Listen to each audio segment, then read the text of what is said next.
Bienvenidos a una nueva emisión de su programa Entrevista. En esta ocasión vamos a hablar de distintos temas de interés internacional y también del papel que han jugado y siguen jugando los medios de comunicación social. Para eso tenemos con nosotros al periodista belga Michel Colón. Muchísimas gracias por estar con nosotros. Un placer. Estamos en medio de un escenario internacional complicado en distintos puntos del planeta, en Libia, en Siria, en Ucrania, en Venezuela, pero también se cumplen 15 años de la invasión por parte de la OTAN y Estados Unidos a Yugoslavia, de la desintegración de ese país. ¿Cuál fue el plan que ejecutó Estados Unidos para invadir este país y justificarlo ante el mundo? Bien. El objetivo fue destruir Yugoslavia como un país con una legación histórica del socialismo, con un sistema con una gran realidad social para los trabajadores, también un país independiente, un líder del movimiento de los países no alineados, también un aliado o aliado potencial de Rusia para tener el contacto con el mar Mediterráneo. Entonces fue un programa a destruir la Yugoslavia, o colonizar o destruir si no aceptaba la colonización. Y eso naturalmente fue realizada a través de pretextos, de mentiras mediáticas sobre un genocidio, una invasión, etcétera, cuando en realidad el Occidente, Alemania en primer lugar y después Estados Unidos, han organizado grupos terroristas y de extrema derecha en Bosnia en primer lugar y en Croacia, apoyando al hipernacionalismo, al secesionismo y al odio en realidad, provocando una guerra muy, muy dura y con muchos sufrimientos para la gente. Una de esas matrices de opinión que impuso, que se manejó en el mundo por parte de Estados Unidos fue que Serbia quería crear una limpieza étnica contra los bosnios. También se dijo que se ejecutó la masacre de Srebrenica. Y bueno, se creó toda esta campaña diciendo que Serbia tenía, como campos de exterminio. Usted es una de esas voces que se ha alzado en contra diciendo que eso no fue así. ¿Qué elementos tiene usted para decir que esa no fue la realidad? La guerra civil fue naturalmente muy dura, pero de todos los lados. No hay buenos y malos. En realidad la limpieza étnica ha ocurrido en las regiones controladas por los aliados de Washington y de Berlín y de París.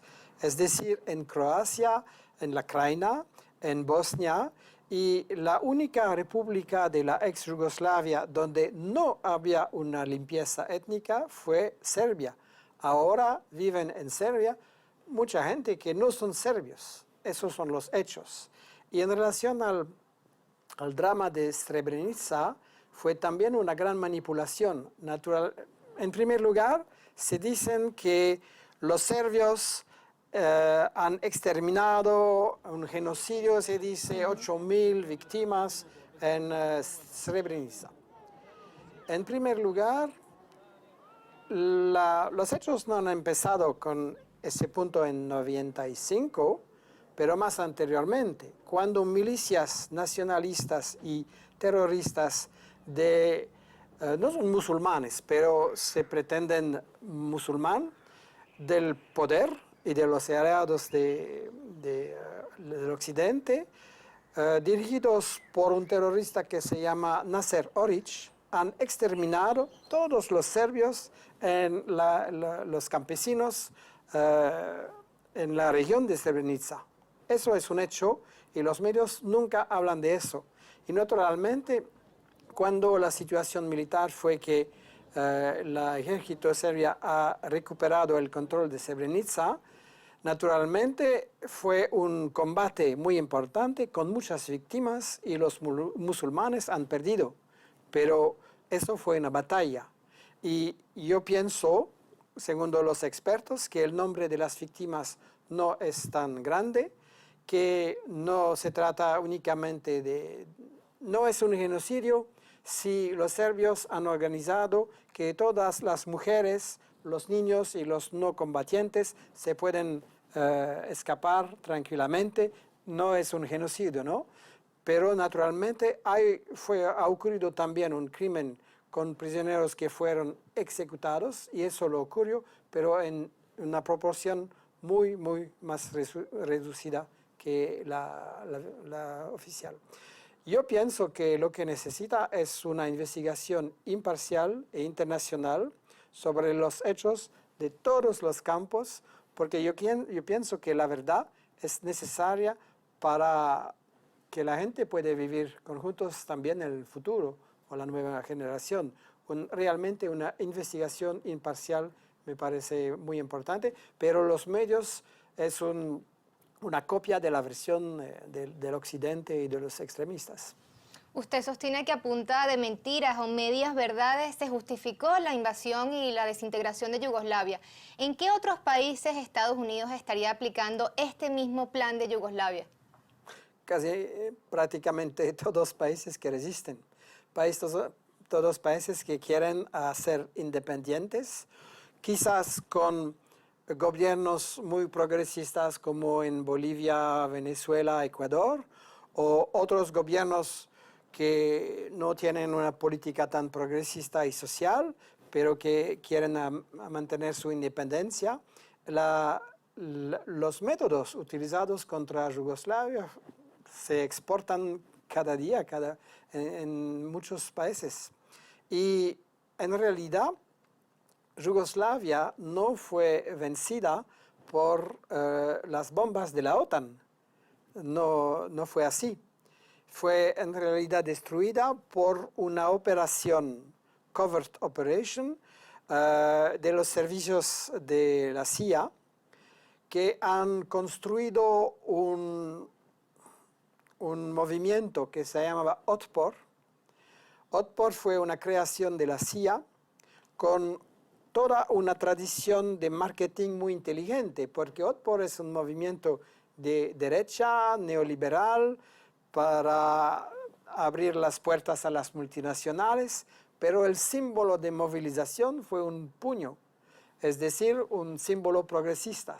Y todo es una industria del marketing para tener una presentación progresista y democrática de movimientos que en realidad son agentes de la CIA. Naturalmente, en algunos países hay problemas, claro, pero esos problemas son manipulados por conducir a la gente a una política que en realidad es contra sus intereses y para destabilizar y destruir países que quieren resistir al Occidente.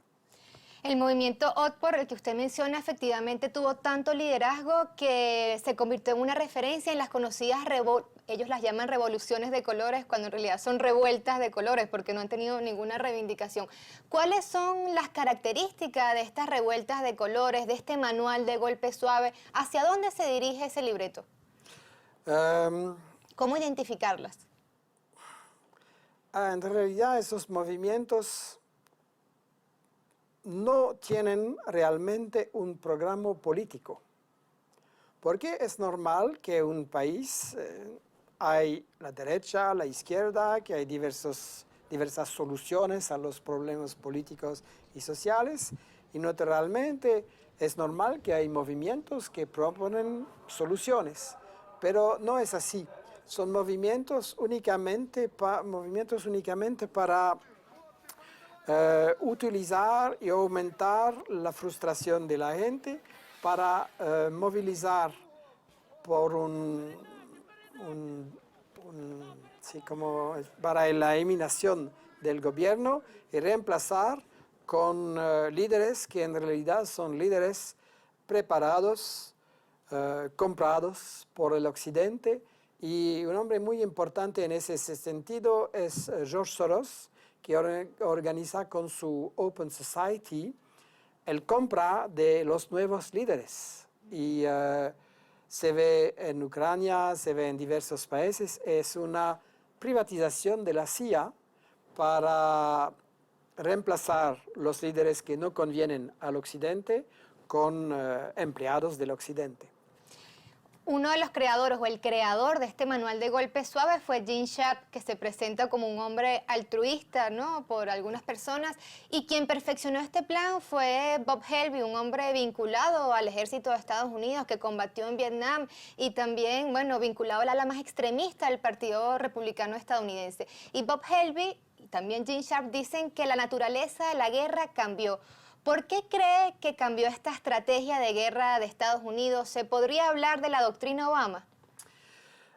Hay dos puntos. Y si tiene algo que ver, discúlpeme, en esta crisis económica que enfrenta Estados Unidos. Sí, hay dos puntos. En primer lugar, Sharp y el otro pretenden que se trata de revoluciones pacíficas. Eso naturalmente es una manera a vender un producto naturalmente. Si tú vas a explicar a la opinión pública que tú eres a favor de la violencia para cambiar el sistema político, es difícil a vender. Entonces hay que pretender que tú quieres una vía pacífica. Pero en realidad se combina, es la preparación de la violencia. Porque se puede ver aquí o ahora en Venezuela que el método para la oposición, para cambiar de gobierno, es utilizar la violencia, utilizar las provocaciones, y se ve que en Ucrania es en realidad un golpe de Estado muy violento. Es decir, la vía no pacífica es una manera para manipular la opinión internacional y atribuir la violencia a los enemigos cuando en realidad la violencia está preparada por los agentes del Occidente. Esa es la primera pregunta. La segunda, el cambio de política con Obama. Es interesante porque en realidad Bush no fue una gran victoria para el intervencionismo de Estados Unidos. No han ganado la guerra en Irak, no han ganado en Afganistán. Fue también una gran desconfianza internacional en la opinión contra Bush. Entonces había que restaurar la imagen de los Estados Unidos y cambiar para un presidente, un negro, más joven, un excelente marketing, mejor que Bush, y naturalmente discursos magníficos que vamos a dialogar y bla, bla. En realidad, se refleja que naturalmente los Estados Unidos van a continuar a utilizar la violencia, pero una violencia más disfrazada, es decir, una violencia más escondida. Y eso es la estrategia de Brzezinski, el hombre que es detrás de Obama. Brzezinski explicó en su libro, no conozco el título en español, pero en inglés es The Grand Chessboard, en los años 95 o 6, explicó que para mantener la dominación mundial de Estados Unidos y para mantener su posición de única superpotencia, hay que dividir a los rivales, dividir Rusia, China, Europa, India, etc. Y también hay que utilizar más la guerra indirecta, porque la guerra directa con ocupación tiene un gran costo, es muy difícil de ganar, y es mejor utilizar fuerzas locales de las regiones, y, se dice en inglés proxies, intermediarios, que van a hacer la guerra o la guerra civil o la intervención, pero no se ve que detrás hay los Estados Unidos. La gran estrategia actualmente de Washington es romper el frente Rusia, China, África, América Latina, para mantenerse como superpotencia colonial en la realidad. Es momento de hacer una pequeña pausa, pero quédese con nosotros que ya volvemos con esta entrevista con el periodista belga Michel Colón.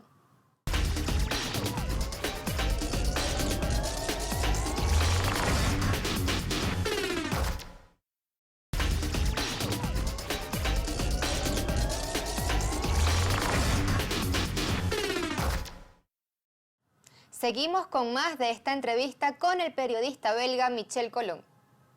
Hemos hablado de estas revueltas de colores en donde no aparece la cara de Estados Unidos, sino que se vende como una sociedad cansada de un gobierno opresor que busca su liberación. ¿Qué tiene que ver o qué relación hay entre esta nueva doctrina Obama, como algunos las han llamado, con las petroguerras que usted ha denunciado desde hace muchos años y ese interés de controlar los recursos naturales, las riquezas naturales de otros países? Bien, el objetivo fundamental de ese nuevo colonialismo no ha cambiado. El objetivo fundamental es controlar los recursos por dos razones. En primer lugar, naturalmente, petróleo, gas, etcétera, son una fuente de riqueza increíble, de ganancia importante. Pero en segundo lugar, hay que controlar el petróleo y el gas para impedir que tus rivales económicos tienen acceso al petróleo y al gas. La guerra de Washington para controlar el petróleo es también contra Europa, contra Japón, contra China, para mantener un chantaje sobre el acceso a la energía. Hablamos un poquito de la situación en Ucrania, nos asomamos apenas, ¿no? El periodista francés Thierry Missan decía que el peligro de lo que pasaba en Ucrania es que se vendió como una reedición de la Revolución Naranja, pero después pasó a manos de los nazis. Yo quería saber si hay algún peligro. Bueno, primero, también quedó en evidencia en Ucrania que hay dos posturas, uno a favor de la Unión Europea y otros que reivindicaban su relación con Rusia. ¿Qué análisis hace usted de esa situación? ¿Cuál es el peligro que hay en Ucrania ahorita? Y el peligro también de las sanciones que pretende imponer Estados Unidos contra Rusia por la decisión del pueblo de Crimea de volver a este país, a Rusia. Yo escribo desde 2000 que la guerra contra Yugoslavia fue el anuncio de que va a ocurrir una guerra no declarada contra Rusia, porque Yugoslavia fue un aliado de Rusia. Y Brzezinski igualmente lo explica que Estados Unidos necesitan destruir Rusia. Eso ocurrió en la primera fase con Yeltsin, naturalmente, y después había una resistencia con Putin y con la nueva dirección de Rusia que no quiere hacer un empleado y un esclavo de Washington. Y después la estrategia, naturalmente, no es atacar a Rusia directamente, pero debilitar a Rusia, encerclar, y había la Europa del Este, Georgia, Ucrania. Eso es una fase.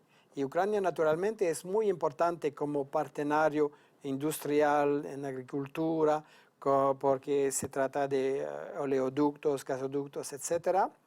Y es realmente una nueva fase de la guerra contra Rusia. En mi sentido, se necesita que un país como Ucrania puede ser independiente, neutral, una fuerza de paz, que puede tener relaciones con Europa, con Rusia, con todos, y definir su propia política. Pero el Occidente ve Ucrania como una nueva colonia a recuperar, una fuente de riqueza y una manera a encerclar Rusia, como lo dijo. Y lo terrible es que para realizar este programa se utilizan la violencia de grupos nazis.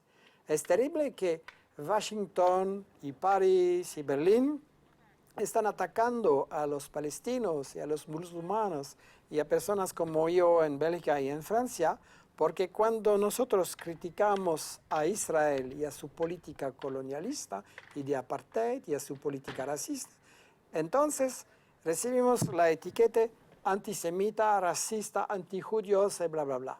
Bien. Y cual vemos ahora es que el Occidente utiliza a nazistas, racistas, antijudíos en Ucrania, y es terrible que utilizan realmente los peores bandidos. Y lo mismo en Libia, se han utilizado a Al-Qaeda porque fue la fuerza necesaria para destruir a Gaddafi y a la Libia que tiene un papel independiente. Se utilizan a milicias realmente terroristas e increíbles en Siria para imponer la democracia en Siria. ¿Cómo es posible utilizar fascistas y terroristas para imponer a una población, la democracia a una población que no quiere ser naturalmente el esclavo del Occidente? Y eso es realmente, es importante que la gente va a tomar conciencia que los medios del Occidente dicen cosas que no tienen ninguna credibilidad y que se utiliza a fuerzas fascistas en todo el mundo para imponer la democracia. En realidad, Estados Unidos y Europa no son democracias realmente, porque en nuestros países no hay información y no correcta. No hay democracia si los ciudadanos no saben lo que pasa realmente, si no hay información correcta. Y Estados Unidos y Europa no son democracias porque para controlar países quieren utilizar fuerzas fascistas, golpe de Estado como en Venezuela, en Bolivia, etc. Y eso no es democrático. En Venezuela, el gobierno venezolano bolivariano ha denunciado que Estados Unidos estaría detrás de este intento de golpe de Estado, fomentando la violencia en las calles que internacionalmente se venden como protestas pacíficas. El gobierno de Estados Unidos ha reaccionado y dice que Venezuela falta a la verdad, acusándolo de estas cosas en las que ellos no tienen nada que ver. ¿Qué piensa usted de este dimes y diretes? Washington está detrás todas las tentativas de golpe de Estado contra Venezuela y tenemos las pruebas. Yo he publicado en francés la traducción de un excelente libro de Eva Gollinger, que es venezolana y de Estados Unidos, que han publicado las pruebas del Departamento de Estado, de la CIA y de otras instituciones de Estados Unidos. Las pruebas que de verdad Washington ha financiado y preparado y organizado el golpe de Estado en 2002 y después tienen los nombres de las instituciones, cuántos dólares, a quién persona, de cuál forma. Volviendo a los ideólogos de este golpe suave, Bob Helby plantea en su libro un guión que hay que sustituir las bombas y los misiles por las mentiras y los boicots. ¿Se está aplicando esa receta en Venezuela? ¿Qué opinión tiene usted de ese manejo mediático que se hace sobre Venezuela? Sustituir no realmente. Yo explico en mi libro Monopoly, en 2000, después de la guerra de Yugoslavia, el subtítulo fue La OTAN a la conquista del mundo. Yo explico que las guerras no empiezan con bombas, pero con mentiras. Es decir, que naturalmente las guerras o las agresiones o golpes de Estado necesitan violencia, porque la gente aquí en Venezuela han votado. Y Chávez y Maduro han ganado 18 de los 19 votos, o referendo, etcétera, o elecciones. Bien, entonces la gente aquí, en su mayoría, ha votado por mantener el chavismo. Y la única manera de realizar la voluntad de Washington es la violencia y el golpe de Estado. Y el problema es que esas mentiras son un marketing para vender a la opinión internacional que realmente hay aquí una violencia del gobierno y que los manifestantes son pacíficos. Usted tiene un libro que se llama Ojo con los más medias. Y ahí usted le alerta a los pueblos que no hay que estar atentos a lo que dicen los medios de comunicación, sino a lo que ocultan. ¿Qué se oculta sobre Venezuela internacionalmente? Se oculta que en realidad Venezuela es la esperanza para su pueblo y para los pueblos de América Latina y también África, Medio Oriente y Europa también. Se oculta que en ese país la pobreza fue reducida de manera fantástica. Es el más avance en la eliminación de la pobreza en América Latina. Ahora la pobreza fue reducida de mitad en algunos años, es fenomenal. Hay 4 millones de niños que reciben alimentación gratuita a la escuela cada día. Hay 3 más veces médicos y médicos para todos que antes de Chávez, 3 más veces estudiantes universitarios. El hambre está prácticamente terminada en ese país, el analfabetismo también. Se han creado 700.000 viviendas nuevas porque había aquí un gran problema de pobreza, de no salud, de no educación, con esos gobiernos anteriores, que son los gobiernos de la oposición actual. Es decir, que se oculta que sí, Chávez y ahora Maduro es la esperanza de un pueblo, es la esperanza que en Venezuela nuestros niños van a tener una vida mejor que anteriormente con el colonialismo o el neocolonialismo. Usted vino a Venezuela la primera vez en el año 2005, conoció al presidente Hugo Chávez y ahora, bueno, vino en distintas oportunidades otra vez y ahora vuelve con un libro titulado Los 7 pecados de Chávez. ¿Cuáles fueron esos 7 pecados de Chávez? Chávez aprende a leer, Chávez ofrece médicos para todos, Chávez resiste al imperio, Chávez cambia las reglas entre los ricos y los pobres, Chávez no se somete a los medios de comunicación, Chávez organiza un frente internacional de resistencia al imperio, pero naturalmente pecados son pecados del punto de vista del imperio y son buenas acciones desde el punto de vista de su pueblo y yo pienso de todos los pueblos. Sin embargo, el presidente Chávez fue presentado internacionalmente como un dictador, como un autoritario. Por los medios de Occidente. Por los medios de comunicación, en contrapartida como se ha presentado Obama como, bueno, como un premio Nobel de la Paz, como una persona buena. Marketing, marketing. ¿Cómo usted lo calificó como a Obama el rey de los hipócritas? ¿Resultó más peligroso este premio Nobel de la Paz que el petrolero George Bush? Sí, Obama es más peligroso que Bush porque es más inteligente, es una estrategia más sutil para manipular la opinión y presentarse como un demócrata que quiere la paz. El estilo cowboy de Bush fue naturalmente contraproductivo para la opinión pública. Entonces yo pienso que los reales líderes de Estados Unidos han decidido que ahora se trata de cambiar por un otro. Pero eso no va a funcionar muy bien también. Y se puede que después Obama vamos a recibir un McCain o un nuevo Bush. Y los Estados Unidos tienen siempre diversos métodos de líderes y diversos estilos. Se puede cambiar de un otro a un otro y se puede que haya una gran ilusión que todo, pero no Bush, y después Obama, pero no es una solución. En realidad se trata del mismo imperialismo y el problema es no que es el presidente, el problema es cómo vamos a resistir y a defender nuestra independencia para cambiar el mundo, que el mundo no tiene más un gendarme mundial que decide en lugar de todos los pueblos, pero que el mundo va a ser multipolar, donde cada país, cada pueblo puede decidir de su futuro. Otro mundo posible. Gracias. Muchísimas gracias por este tiempo con nosotros. Un gran placer. Gracias a ti. Muchísimas gracias también a todos ustedes por compartir su tiempo con nosotros. Será hasta una nueva oportunidad.